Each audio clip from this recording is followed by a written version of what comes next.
राधे राधे। आप सबका स्वागत है मेरे चैनल में। आज हम पुरुषोत्तम मास का 19वां अध्याय सुनेंगे। बोलो विष्णु भगवान की जय।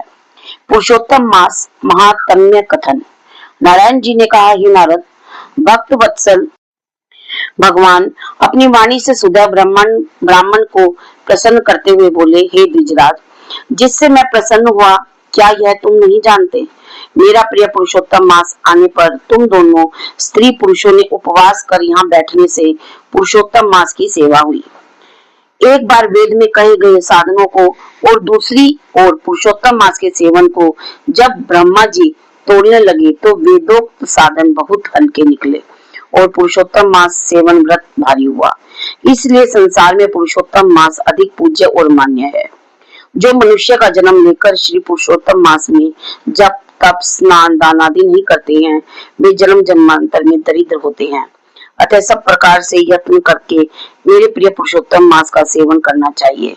जो पुरुषोत्तम की सेवा करेगा वह भाग्यवान धन होकर मुझको प्राप्त होगा। श्री नारायण बोले, इस प्रकार हे मुनि, जगदीश्वर कृष्ण भगवान ऐसा कहकर तत्काल गरुड़ पर चढ़कर अत्यंत पवित्र बैकुंठ लोक को चले गए। स्त्री सहित सुदैव ब्राह्मण मृत प्राय होकर फिर जीवित हो गए और सुखदेव को देखकर रात दिन अत्यंत हर्षित होते रहे और कहने लगे कि यह अत्यंत आश्चर्य की बात है कि ऐसा मास कहीं भी न देखा न सुना।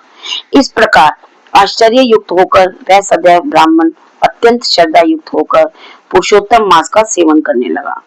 ऋषि वाल्मीकि कहते हैं, वहीं तुम राजा दृढ़धन्वा विख्यात हुए।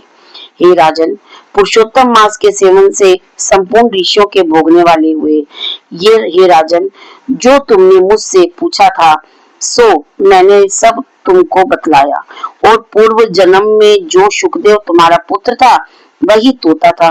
हरि ने उसको जिलाया और सुखदेव नाम से विख्यात हुआ। वह सुखदेव 12,000 वर्ष तक आयु भोग कर बैकुंठ को गया।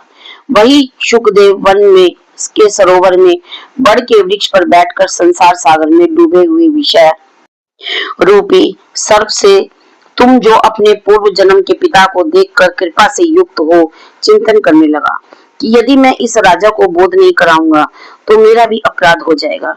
इस प्रकार मेरा इन श्रुति के वचनों को मानना वृथा हो जाएगा।